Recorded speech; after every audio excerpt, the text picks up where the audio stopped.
In this video, we have 6 parts that break down the complete definition of what very well may be the future of hemp, because it has passed out of committee from both the Senate and the House in Washington, D.C. We're going to go over the Senate's version. A lot of channels are talking about a potential hemp ban, but today we're going to show you the exact language that's causing the entire industry to hold its breath. This is section 781 of a recent Senate appropriations bill.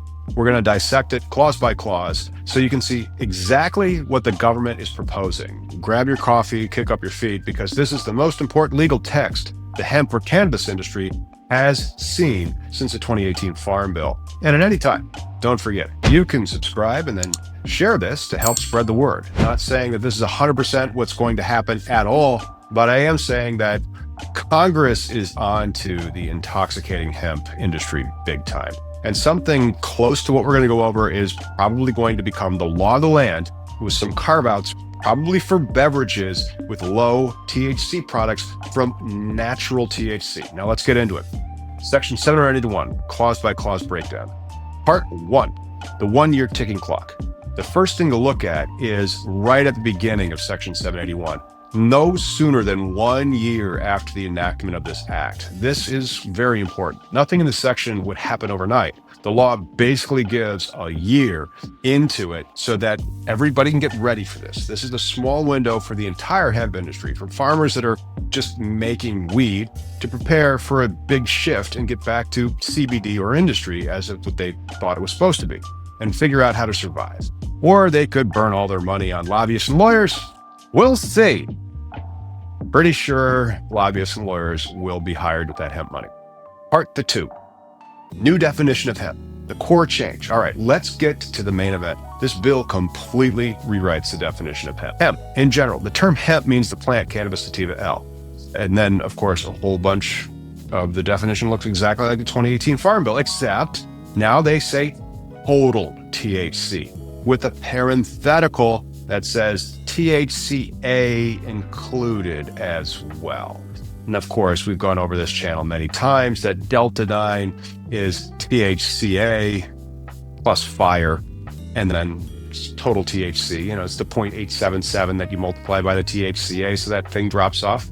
Why does this matter? Of course, the THCA, the non-intoxicating precursor that goes away when you light it on fire. Many hemp strains being peddled on the market are under that 0.3% Delta 9 THC, but might have 25% or more total THC. So the THCA flower market, the THCA vape market, all of that completely gone. Then they have these interesting inclusions and exclusions. Part 3, exclusions. What is no longer hemp? This is where you can tell they're really onto you, because they get surgical. It doesn't just redefine hemp, it explicitly carves out and bans what the current market is basically built on. Look at the exclusions, paragraph 1C and its subclauses. So C, exclusion. Such term does not include. And first, it excludes pot hemp seeds. We do not like this aspect, as seeds are not drugs. Corn is not whiskey. You have to do stuff to it in order to make it whiskey, just like seeds are not marijuana that you can smoke. Of course, coca leaves and poppy seeds are treated the same. There is a food-based poppy seed exemption, and I think what we'll see, and we already have the same type of exemption to keep hemp seeds in the food supply, but still, the seeds are the same. They would ban that. That's really a problem. And then the real fire comes into subclause 2. It says hemp does not include hemp-derived cannabinoid products containing, and then there is a list. Number 1, cannabinoids that are not capable of being produced naturally by the Cannabis sativa L plant. Now that's a ban on all the designer cannabinoids that are out there. Think of it like THCP, THCO. It's made in a lab. Most people in the cannabis industry have no support or empathy for these chemicals because that's not weed. They have a different subclass, cannabinoids that are capable of being naturally produced, but were synthesized or manufactured outside the plant. Now, what's that going to do? That's going to kill the Delta 8 THC and even the Delta 9 THC that's in many of those beverages. Delta 8 THC does occur naturally, but in very trace amounts, so low that they didn't even include it in total THC. All that stuff that's sold in stores, that is chemically converted CBD into Delta 8 in a lab. And same with most THC products, because that CBD then is spun back into delta-9 THC. Unless it says like your cannabinoids are natural, it will no longer be hemp. This could also make other cannabinoids that are done through conversion, perhaps HHC, but the main ones are delta-8 and delta-9. And then we get to a catch-all, clause 3. I don't like this language. Quantifiable amounts of THC, including THCA, or other cannabinoids that have similar effects to THC. Now that's the biggest and most dangerous clause for the industry because it bans quantifiable amounts of total THC. And so like even full spectrum products, like broad spectrum CBD products, they may become illegal and not hemp under this. But quantifiable amounts of that THC, that could maybe shut down the entourage effect in the sense that you could only have CBD. Now, the power to decide what quantifiable means is given to the Secretary of Health and Human Services. It could be 0, or it could be a reasonable trace amount, maybe like 2 milligrams per container. We don't think the word quantifiable is good, and we think it should be replaced with excessive to save the beverage and gummy industry, and of course the full spectrum hemp extracts industry for human consumption because of stuff that's coming later in this definition. They're trying to future-proof it. They don't want a new THC JD or THC JP QRS, whatever they're going to make up next, to all of a sudden be like, hemp, bro. Okay, part 4, safe harbor. What is industrial hemp? They now have a completely new category that carves out industrial hemp.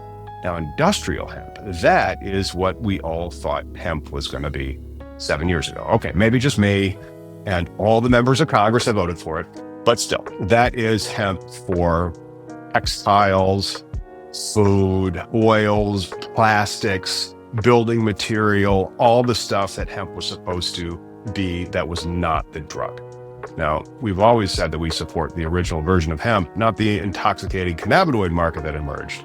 It allows for so many things, including microgreens harvested from immature plants from seeds that they knew were THC compliant. So industrial hemp, full steam ahead for industrial hemp. Great things we really like and hope industrial hemp blossoms. Now they start targeting the cannabinoids. Part 5, hemp-derived cannabinoid products. Leave no doubt about what Congress is targeting here. These are the hemp-derived cannabinoid products. There's a new definition. These are products that are going to be regulated.